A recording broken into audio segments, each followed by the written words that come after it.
Paddy Pimbletts UFC's debut wows the world, but how did he get here? Where does Paddy Pimblett come from, and is he the next big thing in MMA? The crowd sure likes him. Let's take a look at the baddie and see what we could possibly expect in future fights. Enjoy the video. Where did Paddy Pimblett come from? New MMA sensation Pimbletts, a former Cage Warriors champion, had to withstand a barrage of punches early on before putting Luigi Vendramini away for good. In his UFC lightweight debut, Pimbletts faced Brazil's Luigi Vendramini, and the South American nearly put an end to the Brit's hype train before it even got started when he rocked him with a massive left hook in the first round. Paddy Pimblett, born the 1st of March 1995, aged 26 years, is a well-known British mixed martial artist, fighter, social media influencer, athlete, and entrepreneur who hails from Liverpool, England, United Kingdom. He's most known for his work in cage fighting. Paddy The Baddy is a nickname that he has earned throughout the country. Paddy has a professional mixed martial art MMA fighting record of 16-3-0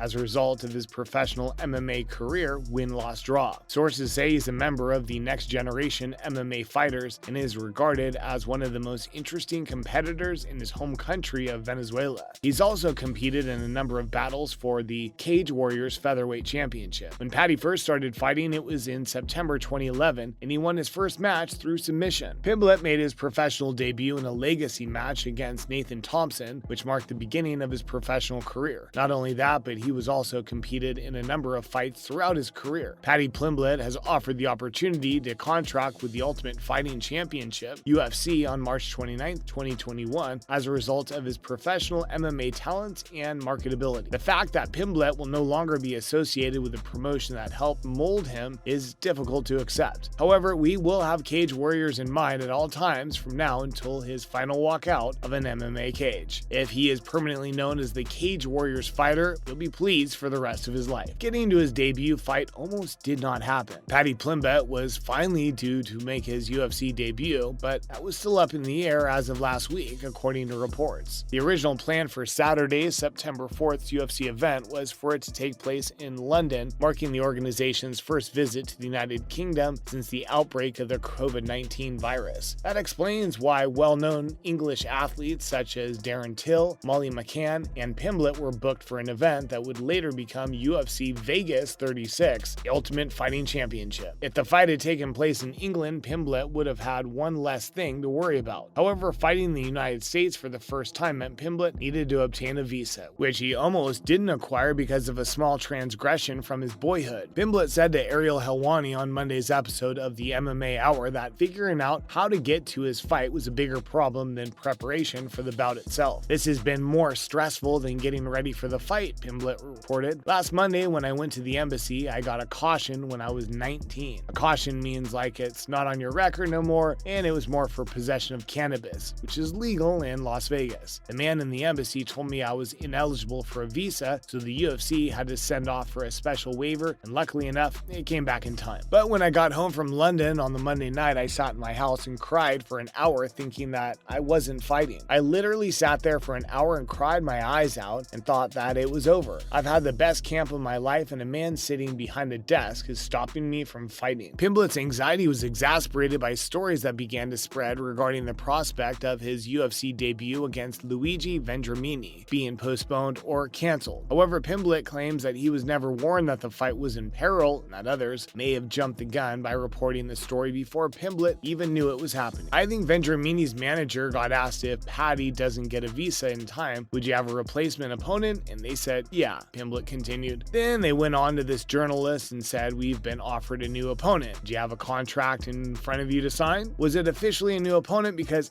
I don't think it was. Except for the fact that he has to deal with it, Pimbletts is pleased with the way the build-up to his first UFC fight has gone. In the wake of back-to-back victories over David Martinez and Decky Dalton, Pimbletts, 16-3, is brimming with confidence and does not expect to require the assistance of the judges on Saturday. My training camp has been perfect, said Pimbletts. My boxing, my kicking, my jiu-jitsu, my wrestling, my sparring, my strength and conditioning. I'm a new specimen now. I'm a different animal even from what I was 6 months ago when I fought David Martinez. I'm a completely different animal now. Luigi's not going to be ready, man. I swear to God, he's not going to last any more than 5 minutes. So he's not going to enjoy his 5 minutes of fame in the cage with me. With almost a decade decade of experience in the United Kingdom's Cage Warriors promotion, Pimblett believes he is in an ideal position to make the transition to the UFC. UFC has seen a number of former Cage Warriors standouts fail to make an early impression in the organization, but Pimblett believes he'll be able to follow in the footsteps of Conor McGregor by ingratiating himself to an American fans from the get-go. Fight night, a left hook and two-punch combination by Vendramini exposed Pimblett's defensive vulnerabilities and upright chin, and he went on to win the fight by unanimous decision. With his hands on Vendramini's high crotch and attempting to kick out the other leg, Pimblett attempted a takedown, but his lone takedown attempt was eventually smothered. Pimblett was fortunate or skilled in that he maintained his composure and continued striking. Vendramini was shaken by an overhand right, and he was backed up to the cage by a flying knee to the face. If it weren't for the fence, another right hand from Pimblett would have felled Vendramini, and Pimblett then unleashed an unanswered fury of 8 punches to finish out his opponent and bring the fight to a close at 4 minutes 25 seconds of the first round. Reactions after his debut UFC fight. Combat sports journalist Brett Akamoto posted, "Wow, welcome to the UFC Paddy Pimblett. My word, what a debut. First round KO with style." Cam Marino, a sports writer from the United States, tweeted, "Paddy Pimblett is going to be the next big thing in the UFC." Paul Felder, a former UFC fighter, wrote the following, "Well, damn, I'm definitely going to be talking about at Paddy The Baddy." UFC flyweight Tim Elliott of the United States tweeted, "OS, turns out Paddy is a baddie. Hashtag UFC Vegas 36. After the fight, former UFC middleweight champion Michael Bisping chatted with Pimblett and inquired as to how he came close to being knocked out by Vendramini's early left hook. "You know my saying, lad," Pimblett said. "I'm a scorer. We don't get knocked out. I take that stuff all day." What next for Paddy? So, what does the future hold for the UFC's newest star? He's hopeful that he'll be fighting on home grounds and that his name will be displayed on the scoreboard. He stepped in to say that he was here to take over, lads. "I'm the new cash cow," says Pimblett. "I've taken over as the top attraction on the UFC roster. It's best if I can make it to the game next week, lad. I'm the new guy in town, lad. I'm going to get called out on this now," says the fighter. "You're aware of who the young man is." Dan Shelby, "Let's get to the United Kingdom and put your son in the main event for a subliminal round of the tournament. I'll blow the roof off the gaff." Following the battle, Pimblett's rising fame was promptly chronicled by onlookers who were paying attention. He had just under 100,000 followers on the social media network Instagram before the bout, which he used to promote himself. Following the announcement of the decision, Pimblett's following soared to more than 350,000 at the time of writing, according to the latest available data. A new star seems to be born, but a real star wins more fights than they lose. We'll have to see if Pimblett is just another Conor McGregor with a bigger mouth and fists as his career progresses, or if he's a real fighter. Our money is on him becoming a UFC sensation, judging by the crowd reactions to him. That's all we have for today. What's your take on Paddy the Baddy? Is he a fad or a phenomenon?